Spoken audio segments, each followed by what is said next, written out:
Hi, it's Mike, and today I'm joined with Kevin, and we are here today as part of the Ferring Project Family podcast series.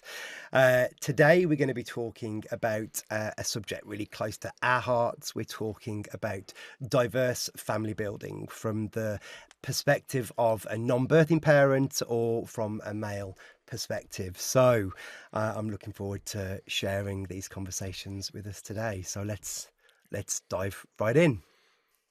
So, Kevin? Kev. Should we go Kev? Kev. Sound. Right, Kev. Tell us a bit about you and your journey and what are we going to be talking about today? Tell us all about why you're here. Yeah, thanks for having me, Mike, and Ferring as well. Yeah, I'm Kevin, the founder of the Man Cave, an organisation basically set up for spread awareness around male fertility and mental health, just getting the word out there on all social platforms, and I'm just trying to break down them barriers and break the stigma that's attached to the male fertility, because we're the lost voice basically. With the man in the corner that's not getting recognised, are we? Absolutely, and I can tell from that accent that you have a lovely Welsh accent. Where are you from? Cardiff. Okay. So, and in terms of the work that you do, was being in Wales even more isolating to have these types of conversations? Is that why you launched the Man Cave? yeah, basically all in the UK, but yeah, there's a small valley just outside of Cardiff. It was kind of tough. Like I felt like I was alone. There was no support or aftercare. Yeah. Regards to my personal situation. I know everyone else is different, but regards to my own personal, like 10, 12 years ago when I was told I was infertile, it was quite the battle to get that support. And yeah, I struggled big time. I couldn't find nothing on Google as the first thing I looked into to see if there's anything regards to my diagnosis, and there was nothing out there. But jumping on support groups, there was other men out there suffering in silence. Yeah, as they do. As you do, as you know. And yeah, there was I took confidence. Like there was other people out there, and yeah, I grew from there, and I thought, right, I got to speak up now and be a voice for the guys that are really suffering, and it's just gone strength from strength.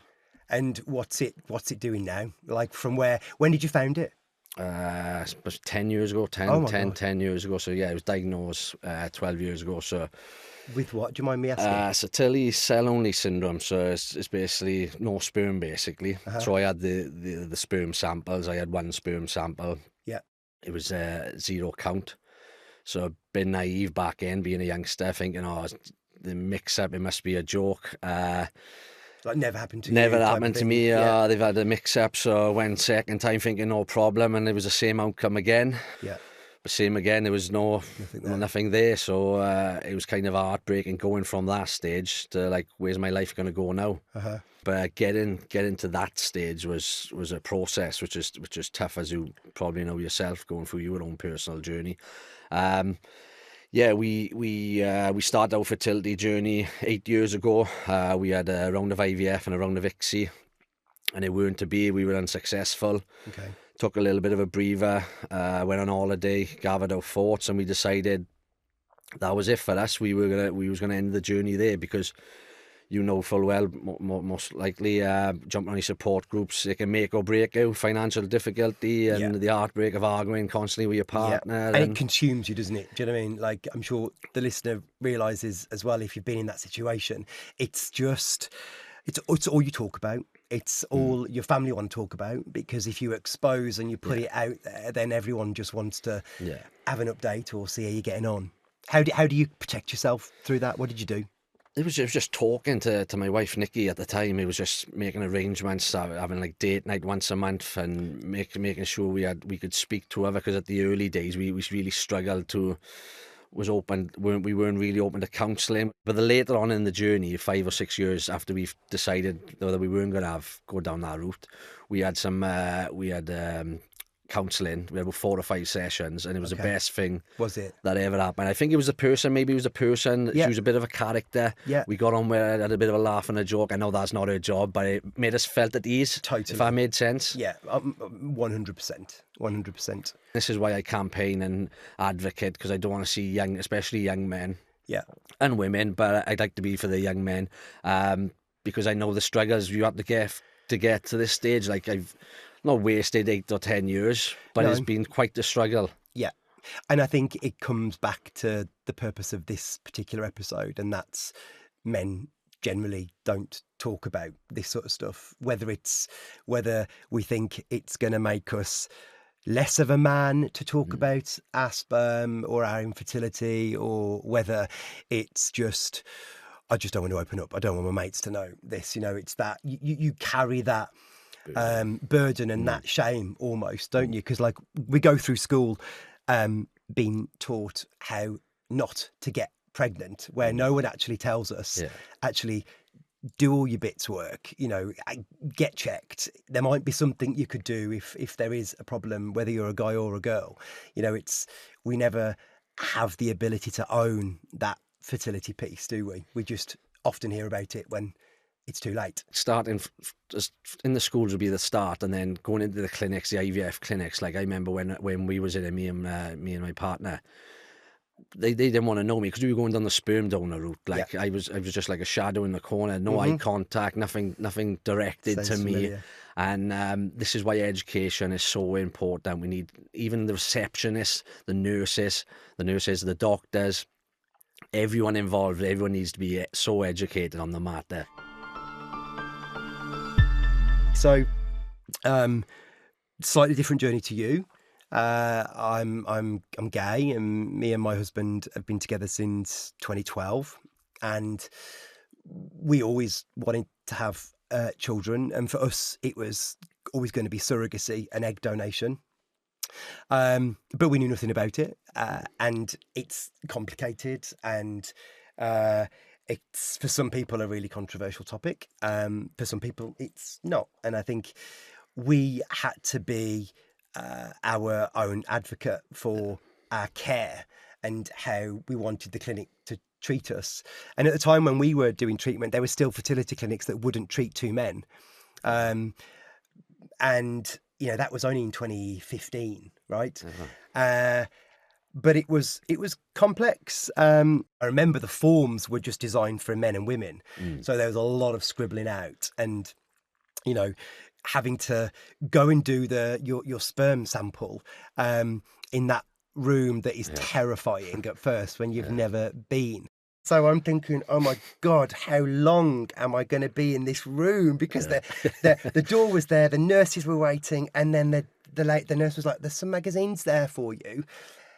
And I just looked at these magazines and I was like, oh my God, what do I do? What do I do? So I just stay in here. And it was from that moment that I thought, this setting isn't built for people like me and my husband. They weren't people in the waiting room like me. There weren't people in their brochures and literature that looked like me. It was very heterosexual, white.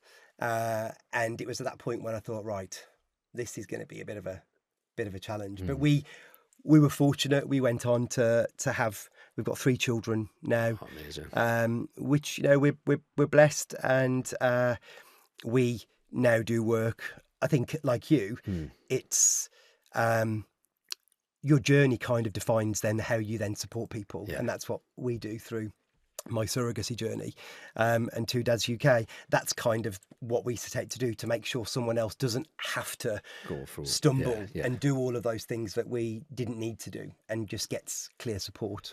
So empowering, mate, and the journey you've been on, and the support you've been giving to people. So we started by exploring what the options look like, and then just kept stumbling, and all of the contacts we made and the mistakes that we made kind of helped us build a better model for people to then follow us and do the next, really. And that's how we started doing more like you, the advocacy work and the campaigning and law reform and anything else that was going to make someone else's family building journey a bit easier. Feels like you have a purpose, doesn't it? Yeah, do you know what? And it doesn't feel is. like work, does it? No. Do you know what I mean? And I like you must hear some really dark stories about someone's loneliness or isolation. Yeah, what I found being on support groups and on social media, every bloke I've spoken to, and I've had it myself, we've all had them suicidal thoughts because we've been alone. We felt like we've been alone and we haven't been able to speak up. But as soon as you speak up, the weight off your shoulders is amazing. But it's just getting these men to speak up and feel accounted, and especially for me being infertile, there is life after infertility.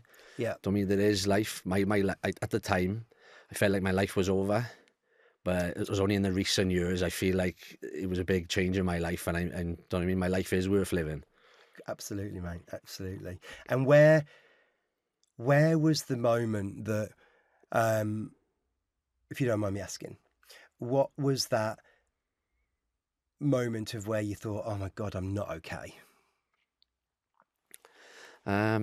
It was coming out of the clinic in the early days, when I first had the diagnosis.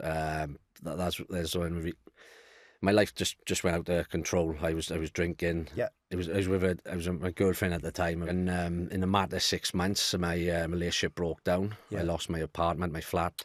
I got made redundant. It was such a knock-on effect, and Spiral. I was just out of control. There was no support, like you said, with Google and stuff. There was no podcasts then, listening to stuff, what we could do. And a woman come into my life who changed it, and I'm proud to call my wife now, Nikki. And like I said, shout out to Nikki. big shout out to Nikki. Adorable. And she changed my life. She accepted me for who I am. So for the man that's listening now, that is, at that point of thinking, oh my gosh, where do I go? I've just had an infertility diagnosis. I've got no sperm.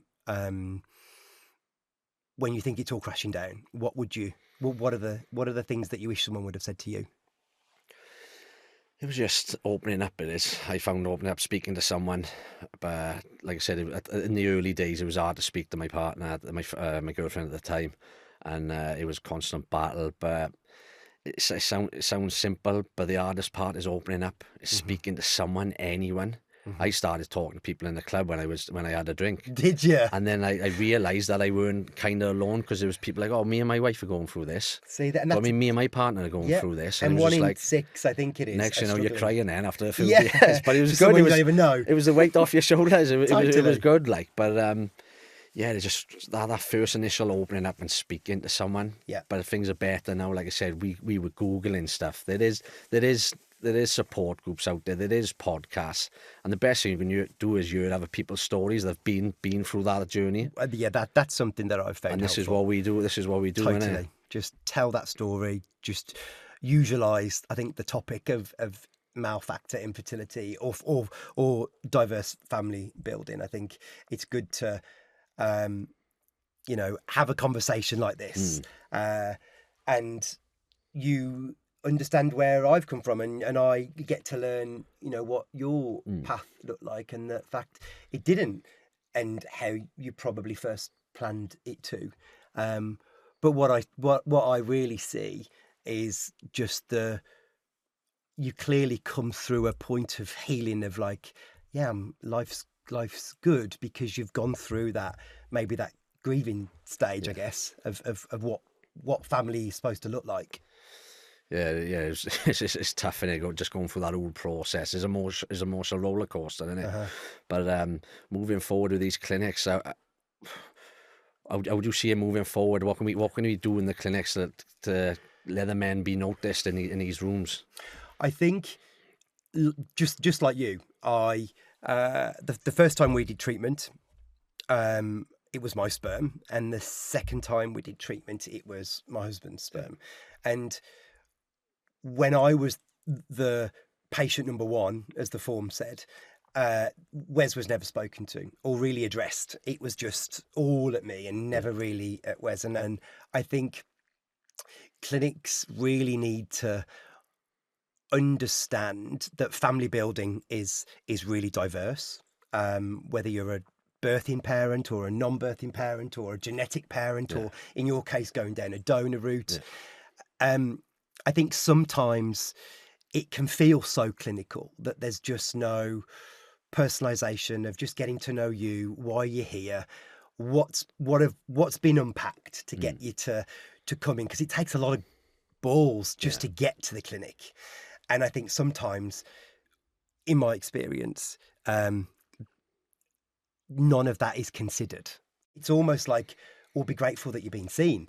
Whereas for me, it was like, oh my God, I want to be seen, but I want you to get me. I want you to understand how I want to be communicated with. Even in the reception, just a leaflet or some kind of app, a scan code that Yeah. gives the men information, like this is what you're going into, this is what's going to happen.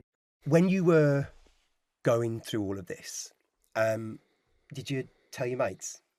Yeah, but it was a process again. So coming out of having that information, like I'd never be a father, basically, was the worst experience ever.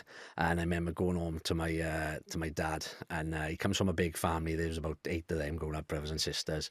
Which adds to the pressure to Exactly, you. yeah. So this is like, this can't be true, like. Yeah. And I remember telling him, like, this is what's happened down the clinic, and he was like, gotta be wrong. What does he know? I'm like, Dad, he's a doctor, he's a surgeon. He's quite an intelligent man. And looking back, I do kind of laugh at it, like, but he's proper old school, like, guy, like, he's in his 70s now, 60s, 70s, and looking back, I'd figure it's so funny, like, and it's just like, as education again. You know, you just, some things you don't talk about at home, and this was one of them. But with the friends then, I think, same again in the club having a pint, and they're like, oh, I'll be there for you and I, like, but then when it really mattered, where were they, like? Do you know what I mean? But because they can't understand, unless you've been on this fertility journey, this roller coaster. Yeah. People, they don't understand. How did you find it with friends and family? So telling my parents that we wanted to have children, my dad kind of didn't get it at first. He was like, oh, well, I think children need a mother and a father, and, you know, what kind of start are you going to be giving these kids? And which was frustrating because of the, you know, the type of work that I'd been doing to show evidence-based about what 2 dad families or 2 mom families look like and how kids thrive. But telling friends was easier. It was more about educating them what surrogacy was. I think for some people, like I said, it's misunderstood, or they think it's this when it's that. So there's a lot of educating and sending people links to where they need to find information from. But my real support just came from, like, me and Wes, a bit like you and Nikki. You know, we kind of locked down, and we had to get each other through it and understand, because it's you know, it's going to be a long process to get to where we need to get to, and that was my anchor, and my support was back and forth to him. What do you do for work? I've worked in construction for the last 20 years. I work for a kitchen supplier, so I'm a bit of a warehouse supervisor. Okay. So that masculinity thing, I'm opening That's up. exactly where I was going to go. But the current job I'm with, I don't really speak about it now. But in the early days, it was tough process and speaking to managers and that. And but needing time off. Yeah, and I always remember one example. I told my manager, look, I'm going to need some time off for some fertility treatment, and he said, yeah, no problem. And I thought, all right, then, in confidence, like, within 2 hours, the whole workforce knew. It was only 8 of us in this establishment, but everyone knew my business. I didn't like that at all. And I think if you're having a confidential conversation about your fertility, the last thing you expect is the whole shop floor talking. But I wasn't out at work, and similar to you, I had a conversation with our HR team about me wanting, or about to have a child, and I needed time off for appointments and scans, because Caroline, who was our surrogate, we wanted to be there for all the appointments. And the whisperings were all over the sales floor. They were like, oh, Mike's having a baby, who's he with? And then I confided in someone, and then it was like, then I was outed into all of the workplace, because they then found out that I was gay, and that I'd kept a lot back personally, and before you know it, you're the talk of what you're doing and who you're doing it with. And then it just got more and more consuming, that for me, it couldn't be a place where I could work anymore. You know, I needed to look after myself and find support. You know, was there any support for you at work? Was there any, some employers have like resource groups for fertility, or was there nothing? Nothing. No. And it's still the same now, I think, 10, 12 years. Things are getting better. There is still improvement, but work life, there's nothing. There's no support, especially for the men as well. Like, Yeah. do you know what I mean? I'm in so. construction, like, so that masculinity thing again, like, they just banter, trying to joke it off. And I spoke earlier to Nick. I had a manager about 8 years ago in another construction job, and I remember telling him, can I have some time off to do some fertility treatment? Yeah. And he said, having some trouble with the missus, you send it up my house. Manager now, like. And I just like shook my head, Oh and my God. I laughed it off, because that's what you do, really. You know what I mean? I laughed it off, and I thought, I didn't tell the girlfriend I was with at the time, sorry, but that affected me. Do you know what I mean? Yeah, Mentally, oh my God, mentally, it was so tough, like. But that's how bad it was, like. But more companies are opening up now, I think, and it's good to see. Yeah, and needed, Much needed, and so they should. You know what I mean? It's nothing to be ashamed of. Yeah, exactly. You know? But how do you find that in your workplace? I think when I first told my line managers and bosses what we were doing, it was kind of met with laughter and a bit of sniggers, really. Yeah. And someone said to me, "Oh, gays aren't meant to have kids. Why are you doing that for?" And then someone said, who was one of my senior managers, said to me, "Well, you've just committed career suicide now, because your career is going so well, and you've said that you're going to then take 6 months off.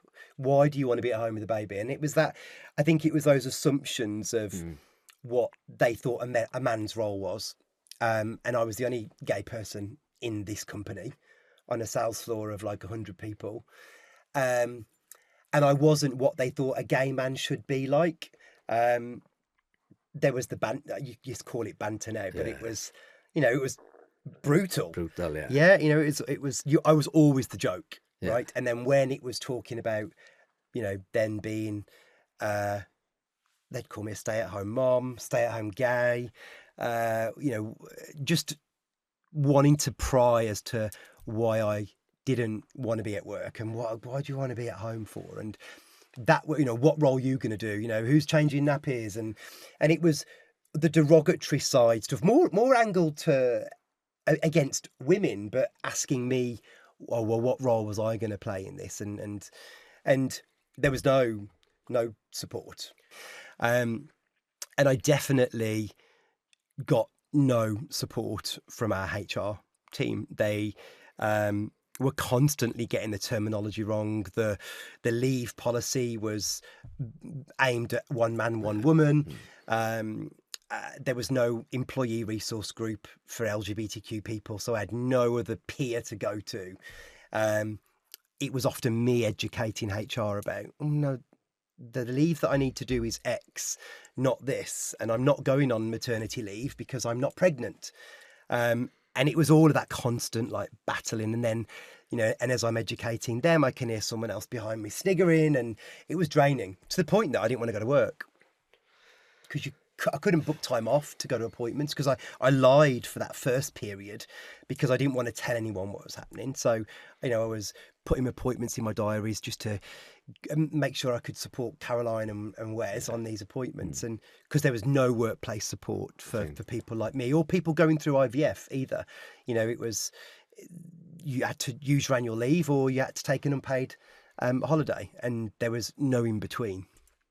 How was your appointments covered? Did you have to book time off, or did they book time off? Yeah, but it was lying as well, or like some you got to a point where we were having so many appointments now that I'd have to lie, and you shouldn't have to lie. No. Should have, but bit taken aback about your journey. It's quite I think my journey is tough, but then this is the joy, It's brilliant. much- Like but- speaking to other guys and you're in their journey is like top tramps. And do you know what? Yeah. But I raise you your infertility. I know, but you've just broken down barriers with everything you've done there. Like, and I applaud you, mate. That No, is God, quite as of outstanding. you. Do you know what I mean? And I think for me, we're so different as Yeah. people as well. And I think the journeys have been different. And I think what I can take away from this is there's life after infertility. 100%. There's life after deciding whether being childless by choice or not by choice, that there is a happy ever after. Yeah. And I don't know how I would feel in the trenches at the time when you got your diagnosis, when you're so fixated on being a parent, right? It stings more than I can even imagine. And I think seeing you and seeing the two of you together and seeing how tight you both are, Thanks a bit. surely shows this listener that however dark it might feel, there's clearly some hope if you get the right support, if you speak to people early enough, and if you find your own little support tribe, that you can come out the other end. Would you agree? 100%, mate. And if people don't want to listen, they're not, especially your friends and your family, they're not the right people in your life. Like, as we've touched on before, You have to advocate for yourself, don't you? And if it doesn't feel right, you tell them. 100%, You know, 100%. if you need more time or if you don't feel listened to or supported, just tell them, right? Because in one sense, they're not going to know how you feel. We're asking them to read our minds and to support us better, but just speak up if it's not feeling right or if it's not going in the right direction. Just speak to your doctor or your nurse or the receptionist and ask for some breathing space or some different treatment. We've come to the end. We've come to the end, Kev. It's flown by. This has been brilliant, right? And you wouldn't have seen this, but just under the table a minute ago, Kev gave me a little fist pump and he was like, and we gave each other a little wink because we've both got sweaty palms and we've both opened up a little bit.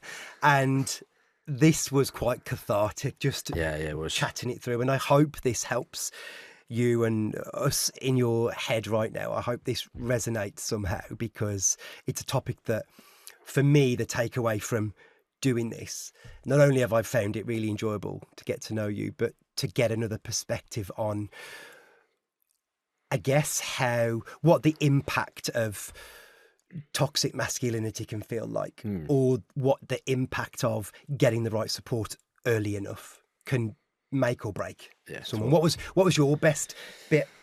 What have you enjoyed? I didn't know what to expect today, but meeting out today, mate, and it's been amazing. And Meeting a gay brummie, coming over and coming to London and meeting. It's just your story, mate. Like I said off air there now, I nearly shed a tear there. I thought I was fighting battles and barriers that I thought I'd never break down. But you, man, flipping hell, man, hats off. The work you've done, like, do you know what I mean?